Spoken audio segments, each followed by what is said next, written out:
And welcome back to the Cover 3 podcast here on CBS Sports. That's Bud Elliott. That's Danny Cannell. That's Tom Fornelli. I'm Chip Patterson. It is time to open up the big old bag of mail. First of all, thank you so much to some of your Oklahoma drill draft responses. We got them on Twitter. We got them in the mailbag.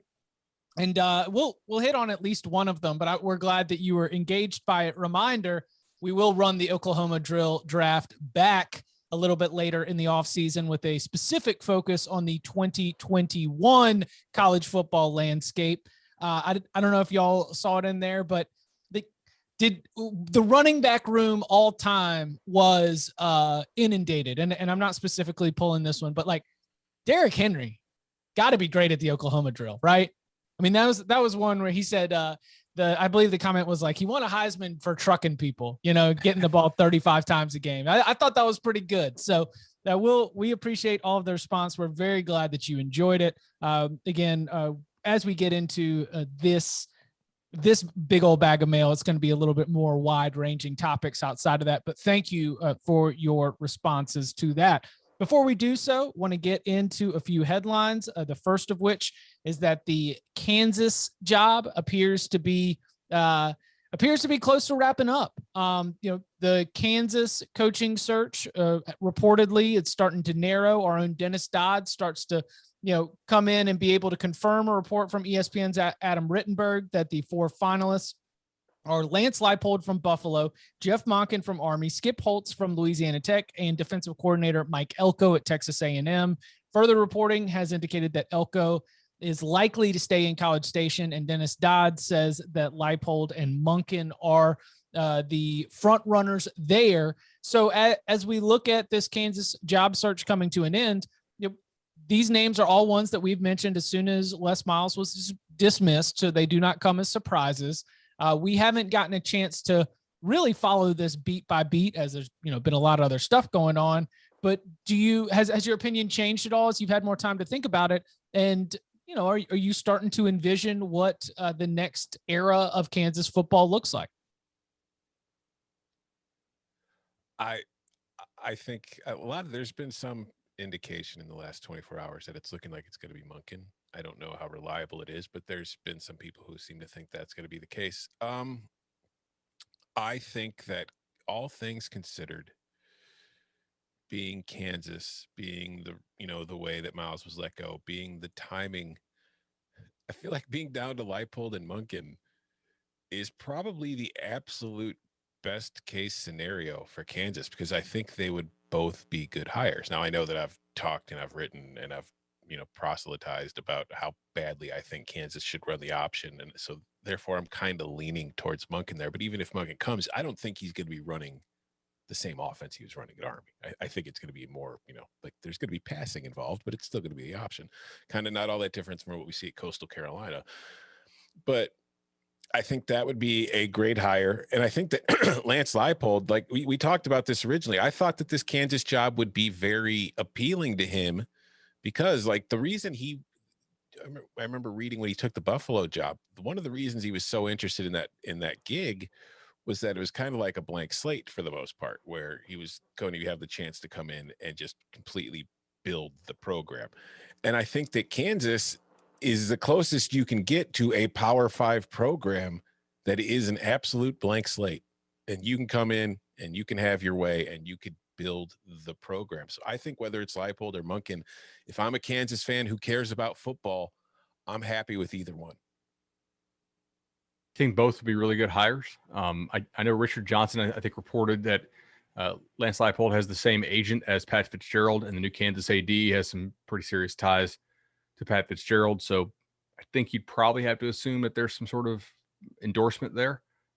Not reporting that, but just connecting the dots here in my head. I agree with Tom in that, like, Monken is probably a more unique offense than what Leipold runs, but Lance Leipold is so proven, right? Like, not only has he done a really nice job at Buffalo, he's also just a guy that wins a lot of football games wherever he goes with his system. I think it's more than just an offensive system. I think it's a cultural system, right? Like, he instills a belief in his players, and they get absolute buy-in from everybody in that program. They do a nice job in player evaluation. I don't have very high hopes for the Kansas program. I mean, I think that getting to a bowl game should be celebrated as a huge accomplishment there.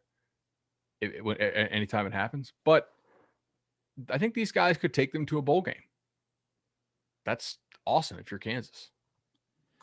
I think these are what you would consider home run hires. I mean, I don't like to throw around that term, but whoever they land on, considering it's Kansas, considering the mess that this program has been, I think these are coaches that were in the running for some other top tier, jobs, the Power Five. And if they're willing to take on this risk and this unknown and this challenge, that's huge. I think it's huge. I mean, we were speculating a couple months Illinois, ago. Some of these were candidates for Illinois, and Illinois is a markedly better job than Kansas.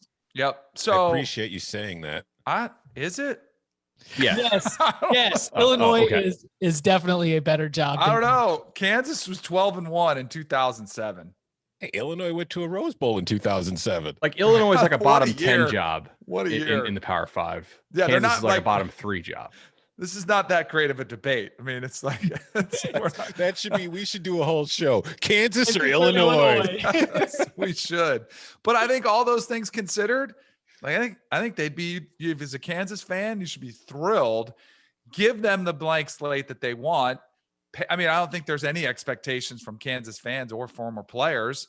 So I'd probably like to see a little bit more towards the Monken hire. Nothing against Leipold. I just want to see the triple option in the Power Five and see what they could do in the Big 12, which is used to air raid and aerial attacks all over the place. Give them something totally different. And I think that could work. Yeah, see, that's. I don't think Monken will do that if he gets the job. I think they'll change it up. But my dream scenario is him just coming to Kansas and literally running the same exact offense he ran at Army. Right? It's the perfect place to do it, right? Yes. Because I mean, the number one reason why ADs don't hire triple option guys, I guess there's 2 reasons. Number one, people think it's boring, which, okay, when it's bad, it is pretty boring. But when it's good, it's, kind of exciting. Awesome. Yeah. Number 2 is that you are admitting that you have a cap on what your program can be.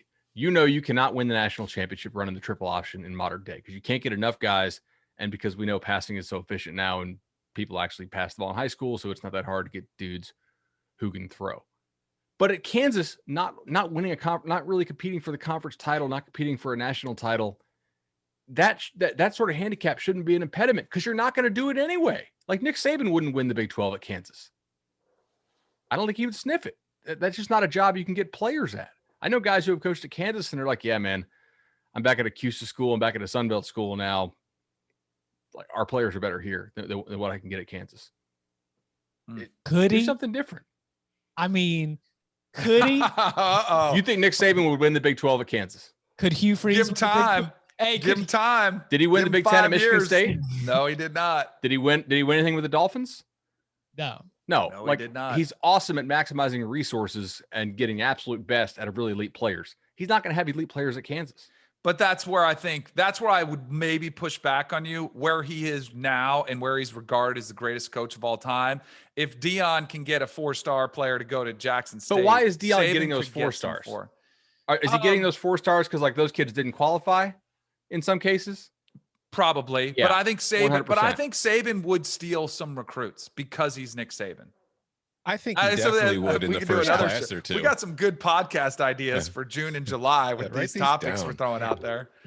But I do think that Saban would probably improve recruiting. I think in the first couple of classes, just because of the excitement of it, he would probably land a couple big ones. But unless he started winning right away, I don't think he'd be able to maintain it. Yeah. I'm not going to put this on the best sheet. All right.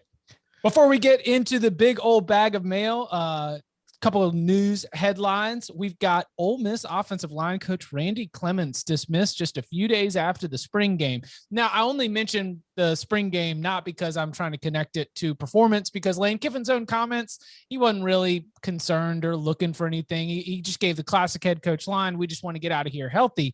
It was only 1 season for Clements as the Ole Miss offensive line coach. He was also the run game coordinator, and this was an Ole Miss offense that was very, very productive. And so a little bit strange. We don't always see those, one and done type showings, especially when there's nothing from the results that might indicate that something was wrong. A couple of things might come up. It might be a personality thing. It might be something else. But Bud, you brought this to our attention, just saying like, it's a little bit strange. And so I wonder, is there any smoke on the recruiting trail, or is there any indication of, what might have led to this, maybe elaborate a little bit more on sort of like Randy Clemens. I know he had Baylor and Florida State on his previous resume.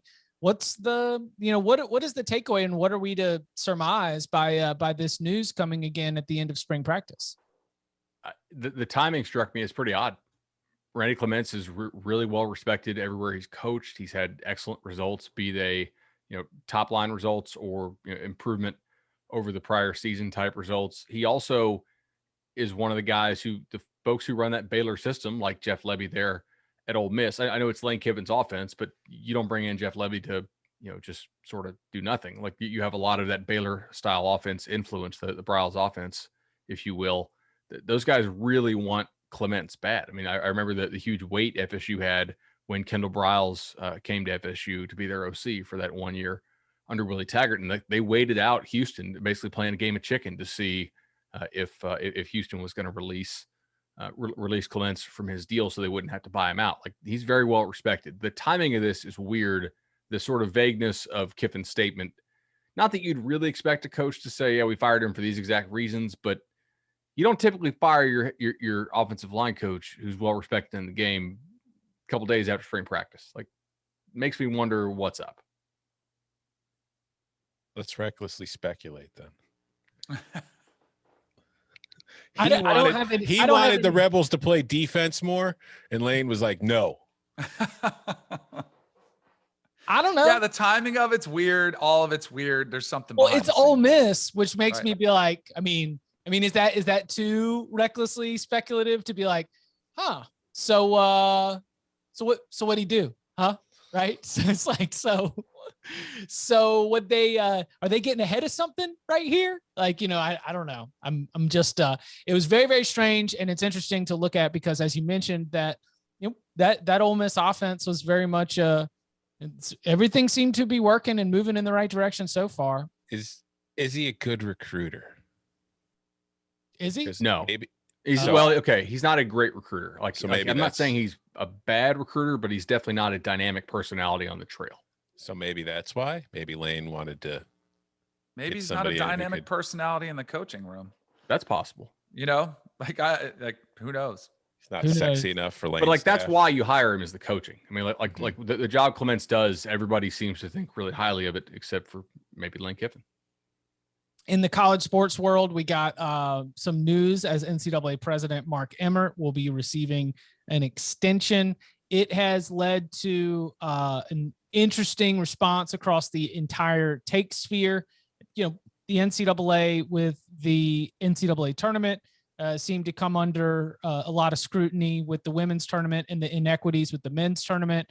The way the NCAA has the Alston case, which we have discussed here on the Cover 3 podcast, and has moved into, the at least presumed result where the NCAA might not be able to get its way, and there could be some fallout from there. The way that the NCAA has handled or not handled name, image, and likeness. And I think I'm going to present this because I don't want to editorialize at the beginning of the conversation, but were you surprised that Mark Emmert got extended? And if you were not, are you surprised at the response? No and no. Okay. So I am. Maybe I'm the naive one here. I'm surprised he got extended. I thought there was more by unanimous vote, by the way. Unanimous vote. Of course, every vote is unanimous. Right. Unanimous vote.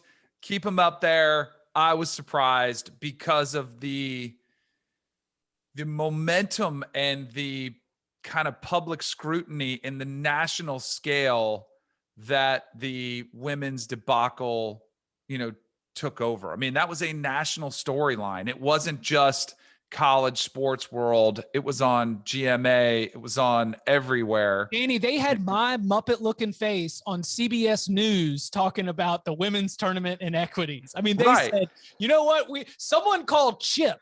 Chip can explain this. Right. Now there are, I don't know, everyone, it feels like that's a sports writer now wants to give their political takes, but there were several major, bigger voices on the scene that said it was time for him to go, like he needs to be fired. I thought there might have been enough heat to have something to that behind it. So maybe I bought into the emotion of that situation. I think he gets a lot of criticism, but maybe that's why it was a unanimous vote, because he takes on the criticism and nobody else does. Yeah, exactly. Let me ask you guys a question. We know who Mark Emmert is. Name anybody else who works at the NCAA. Can you $2 million? You could be anonymous too. But that's my point. Like, if you ask the general public or the people, like, the only person that they know who works at the NCAA is Mark Emmert, because Mark Emmert is standing out front as a human meat shield for everything that the NCAA does wrong, taking all the slings and arrows. So of course they're going to keep him around. It's the same reason Roger Goodell's never getting fired. It's the same reason most commissioners, it's their job is to get yelled at by everybody for everything that they do wrong. And I'm not defending him. I'm not defending the NCAA. But I was not surprised in the least he was extended. He does an excellent job at what they want him to do. When they had the inequities in the women's tournament, they slow played it probably a little bit too much, but then they're like, oh, we'll have an investigation into this. And I saw some hubbub on Twitter. How do you extend Mark Emmert before the investigation's even over? They don't really care about that investigation. It's a non-revenue sport. They don't make money on women's basketball. They did their PR. Hey, we're going to investigate this and we're going to look into these inequities, blah, blah, blah.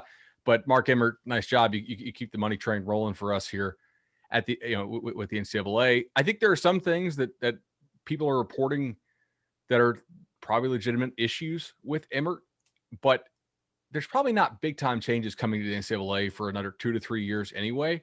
And so why don't you keep him as your scapegoat, well-paid scapegoat for the next 2 to 3 years. And then when those NCAA changes come, if they do, then you can start fresh, as opposed to looking like kind of more of a clown show organization. All right, we got rid of that problem. We got a new guy. Oh, now we got to fire him too, because really we're still making the same decisions for at least the next probably 36 months. Now we got to get somebody else new in. So just have him keep catching the arrows and cashing the checks. Like, I'm not really surprised at this. I don't know. I think some of this outrage is performative. Not that not the quotes are fake. I don't think their quotes the reporters are getting are fake. The anonymous report, like the anonymous quotes from athletic directors and, the frustration, you think those are real? I think they're real. Like, I think they really said them. Do I think the ADs really believe it? No.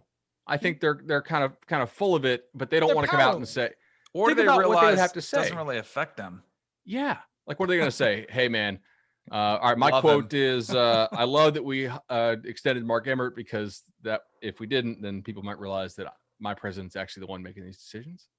He's a university president former university president who does the bidding of university presidents. I wouldn't expect, how many athletic directors have an awesome relationship with the university president? Isn't that tension that exists at every single campus across the country? Obviously there are examples where they're in line. And a lot of times that's where they have a lot of success, when you're able to get everything in line and everybody on the same page. But he does, I don't know a long list of people who work at the NCAA, but I did look at the names of the people who voted on this extension, and like NC State President Randy Woodson was on there. It was a long list of university presidents, and Grant Hill as a special advisor on this one. But I expect him to make university president type decisions. And I don't expect athletic directors to always be happy about that. So you're always going to be able to find an athletic director who's going to be able to offer some critique, because university presidents often stand in the way of athletic directors getting their way of how they want things to be handled. I agree with you. I don't know if it's performative, Bud. I think in a way it's almost Pavlovian at this point. Like, when the doorbell rings, my dog barks. When the NCAA does anything, Twitter barks. I like that.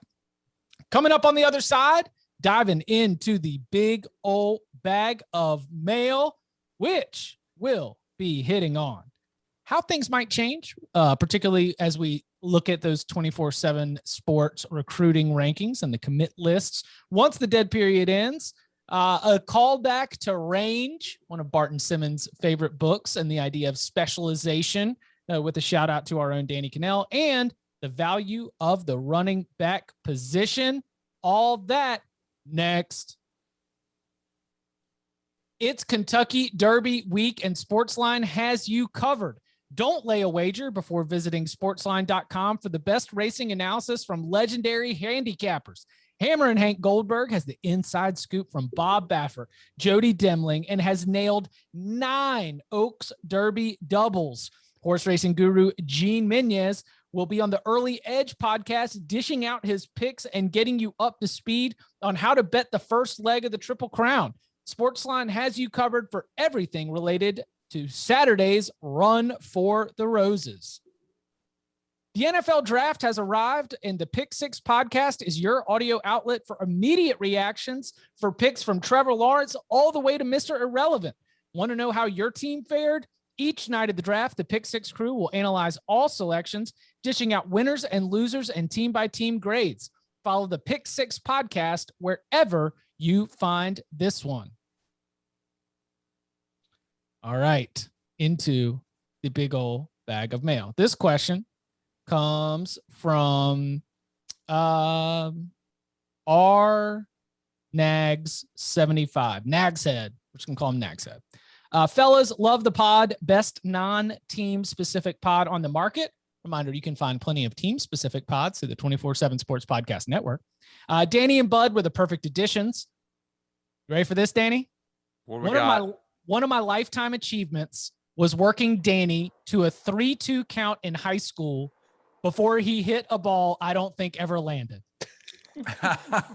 Do you think that minus the big dogs, school commit lists look drastically different after visits opened up?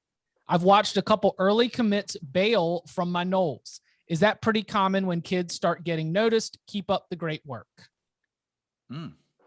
It is.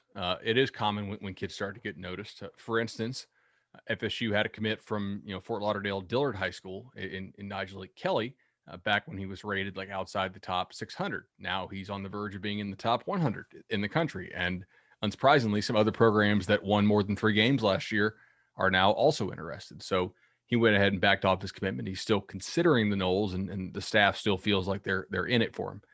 But the competition has picked up. The other thing that is picking up is visits. We know that kids are going to start taking a lot of visits on June 1st, and we are about to see just how many kids are committed basically just to reserve a spot in case the NCAA craziness with the visit ban, continued, right? And I think a decent number of players probably did do that. Their coach told them, hey, go ahead and commit so that you have a spot. We'll put some pressure on the school not to drop you. You're just really, it's like a dinner reservation. It's not something you have to keep at this point. Schools drop kids drop schools. But we are going to see a lot of decommitments, in my opinion, from these kids that have never visited anywhere. There's a lot of players who are committed to schools they've never seen in person, and their inputs via taking visits are going to change. And so I think their commitment statuses will change along with it. Which I think is totally normal, natural reaction to have. Like, again, if you've never met somebody in person, I know Zoom meetings and we get on camera, FaceTime, we can talk phone calls, you can do all that. You might get a totally different vibe in person. So I totally get it. And I don't think you should be alarmed if it's your school they're leaving from, or, I don't think you should read too much into it at all. By the way, I was 10 times better as a baseball player in high school than I was in football. I was thinking, so what league or conference, like what school might have, I guess it could have been, were you also playing like an AAU or like a travel ball type? I played big league baseball, which was kind of like the evolution after Little League. It's not as popular. It was when I was playing. I played in the Big League World Series, not the Little League World Series, but they used to host it in South Florida. So I had a grand slam against Taiwan. Like we played against the Far East, just like the Little League, except it was the Big League World Series at Floyd Hull Stadium. And those are some of my best baseball memories out there. So yeah, that was primarily what I played. Legion ball was big. So that was always an opportunity. Now it's it's changed so much. There's these travel ball and travel teams that take place. I don't even know what they call them, but I know they're year round, and I definitely do not love that. Did you play Babe Ruth, Danny? I did not. We made it to the finals of the Babe Ruth World Series. Nice. So that was, love it. And then the team from Meridian, Mississippi crushed us. So that could have been like, it might not have just been like a high school rival. He said in high school. Right. It probably was. So high school, I played tiny high school. Like I played varsity in 8th grade, which was one of the advantages of going to a small school. You could play up and play, cause it's K through 12, you're all together. So that was awesome. Yeah. But I played at a tiny high school.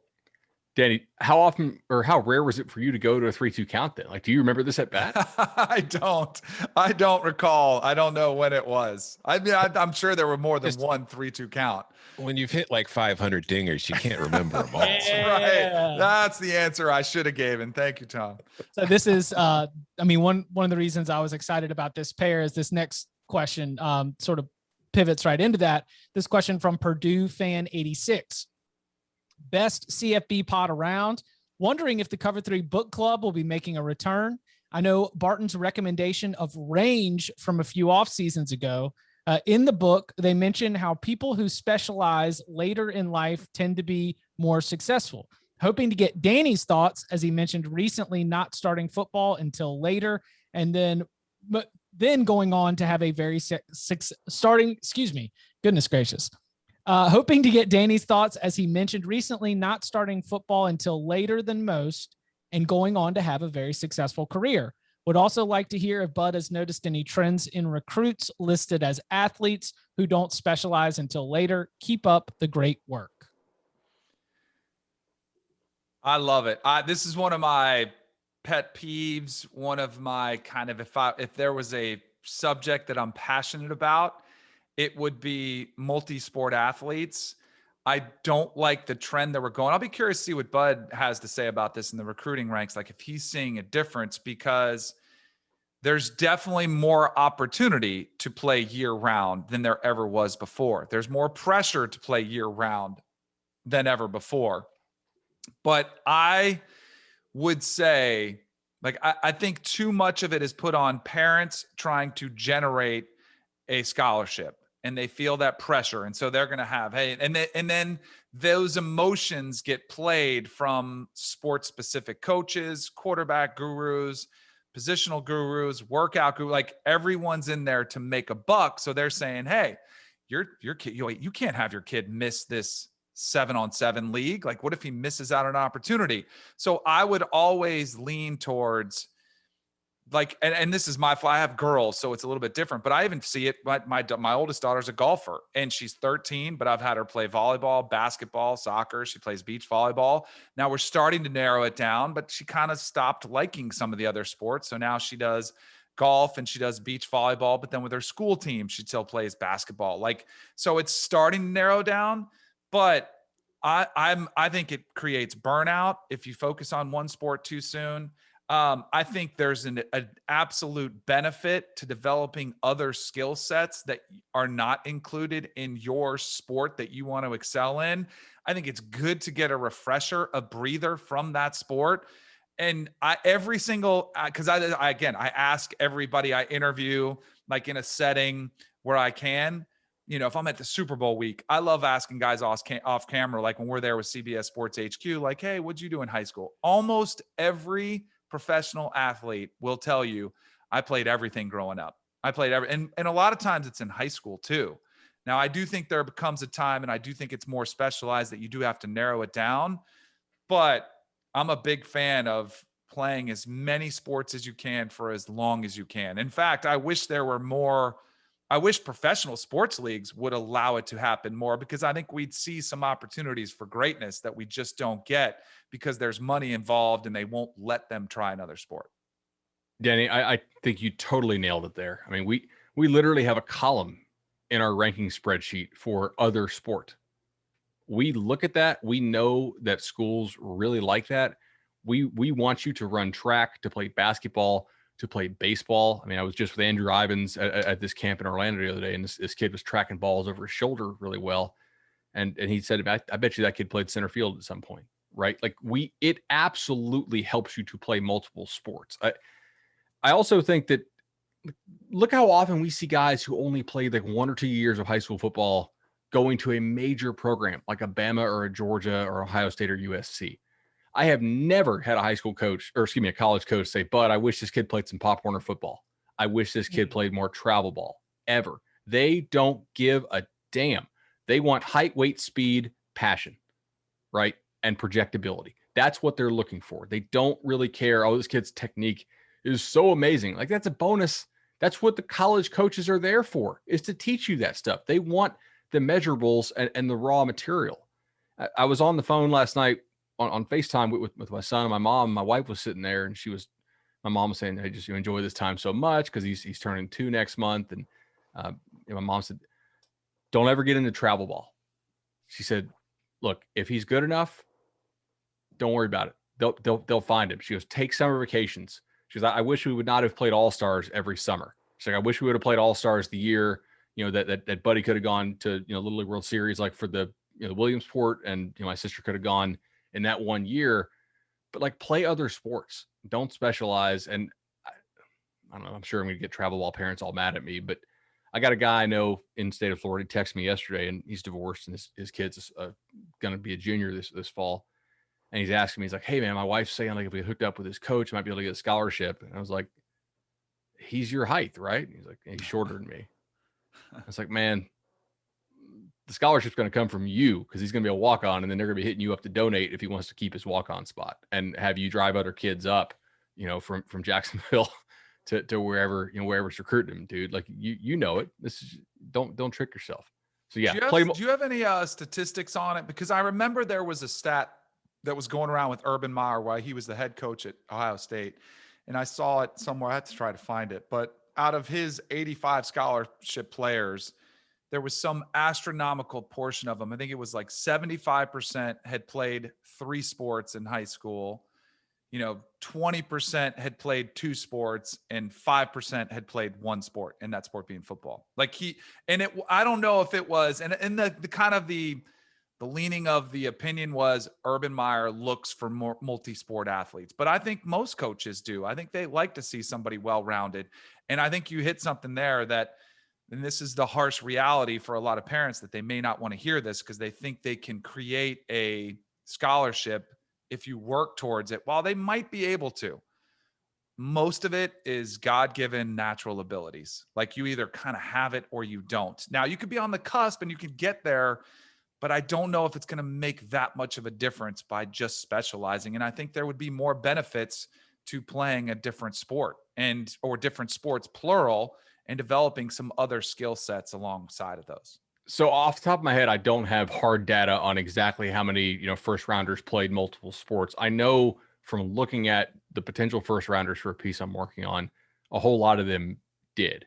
The kids who outperformed their recruiting ranking, I have like 7 or 8 buckets that I put them in. And one of those buckets is football, not primary sport, right? Like, or position change. So they were doing different things Danny, the other reason why this really shines through is that, okay, if you're able to play multiple sports, it probably means that you have athleticism and greater unlocked potential when you do finally decide to specialize in college. Mm-hmm. If you're just playing high school football, how much better are you going to get? Now, maybe you'll have a late growth spurt. Maybe you will get a lot better. Maybe you're playing high school football and you're poorly coached and you're super raw and you have a lot of room to improve. But the dude who's out there balling on Friday nights in football, and then he's also dunking and robbing home runs and running track, that guy's not specializing yet, and he's really good. And if you're a college coach, you light up. You're saying, "Man, look at this kid. He hasn't even specialized yet. Think about what we can do once we finally do get into specialize in college." Tom, you played both baseball and football in high school, right? Mm-hmm. Yeah, I played baseball, football, and basketball before high school, and then football and baseball in high school. Yeah, we identified very little. We identified my God-given talents elsewhere pretty early on. By the time I got to high school, we was like, okay, we're just going to use the muscle in your noggin. That's all we got right here. That's it's not working out as well. You get cut from enough basketball tryouts. You're like, okay, you know what? I don't think there's enough sports movies that have a spot for me right here. Do we want book recs? Yeah. All right, I got 3 books that I finished recently. One is The Splendid and the Vile, a saga of Churchill family and defiance during the Blitz. It's by Eric Larson. It's the same guy who did Devil in the White City in those books. It's just about pretty much London during the Blitz in World War II. There's another one that I thought was really interesting. It's The Spy and the Traitor, the greatest espionage story of the Cold War. It is about a KGB officer who defects and begins working for the British MI6. And it's a really interesting, and it's a true story. I mean, it's all, real people. And then the third one is a novel that is a novel, but it's not really fiction. It's called Missionaries. It is by Phil Clay. It is pretty much about Colombia and American military and a whole bunch of things that go on and are going on and have been going on. It's a very, very, very good book. I literally just finished it yesterday. So does the book mention anything about, and I'm not going to get the name of this right, but it's like the proximity theory on how you handle trauma. The idea that it was like, if you were in an area that was being bombed, or if you were totally separate from an area, you had like a more positive response to your mood and the way you were handling the everyday life. But the people who were near areas that were being bombed actually were more traumatized and like more fearful of it, because you could see where things were really, really bad. But if you were totally disconnected, or if you were right in the middle of it, you just shut it off. You're like, oh, listen, we just got to get through it right now.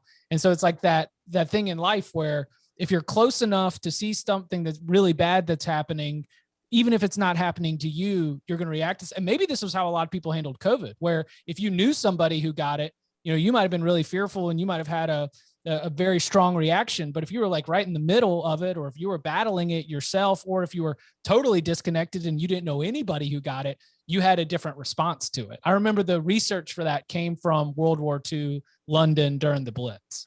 Yeah, it doesn't really go too deep into that, because the book is mostly pieced together by like journal and diary entries of like Churchill, his family members, people who worked in the cabinet with him and all that kind of stuff. So it's mostly their perspectives of what's going on. But I would say that, yeah, there's some of that visible or discernible from what you're reading. But I would also say that surprisingly chill, considering like after, like, I think it was one of those situations where at first everybody's like, holy crap, they're literally dropping bombs on the city. And then, by about, the 8th month, it's like, oh, yeah, no. Here goes another one. It's 5 p.m. Everybody get inside. Wild. Anybody else got any book recs before we get on to our last question? Thinking Fast and Slow. Thinking Fast and Slow? Yeah. What's the premise? Sort of just how to think about things, reconsidering things, how you do your analysis, kind of both personally and in business. It's neat. It's not a quick read, but it's fun. You know who's a voracious reader is our boy Coca, our producer. We were trading back some book ideas due COVID because he was trying to read like a book a week, and we had some pretty good ones going back and forth. I know, right? It was. No, he had some good ones back and forth. We'll have to have him hit us up too. All right. This last question comes from Ryan. Hey guys, love listening to this podcast all day at work and enjoyed the Oklahoma drill draft.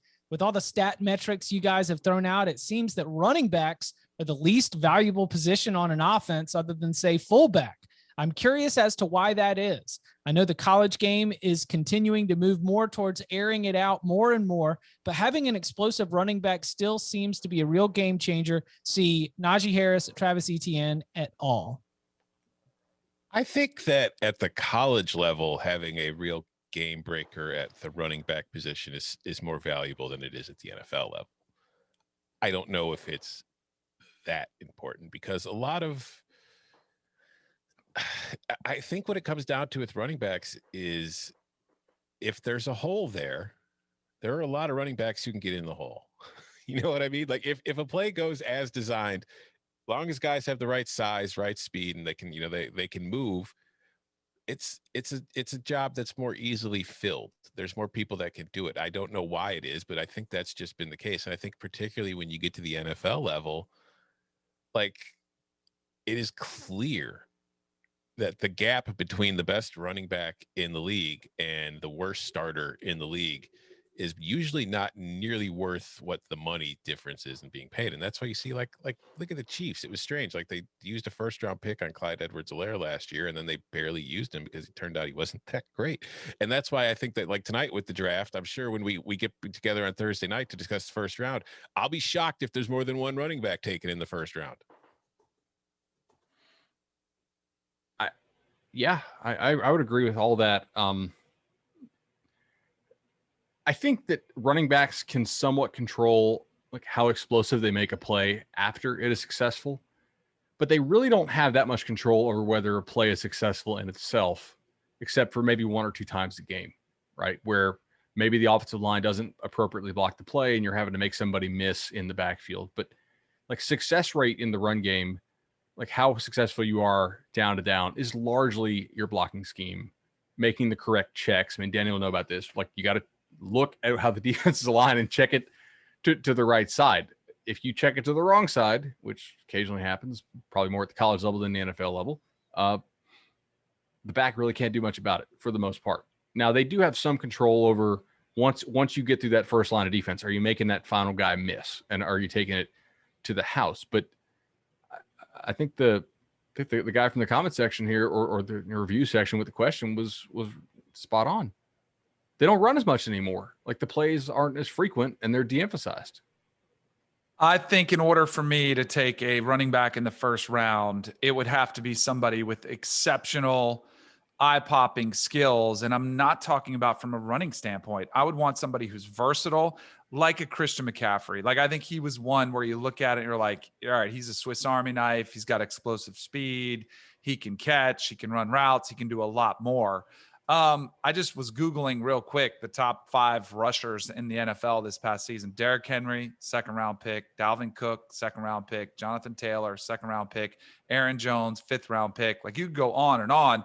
And to your point about, and I know the Cowboys weren't very good last year. Zeke missed some time, but like an Ezekiel Elliott who was picked, or a Saquon Barkley who's been hurt a lot. Like, is there that much difference in production in plug in any back?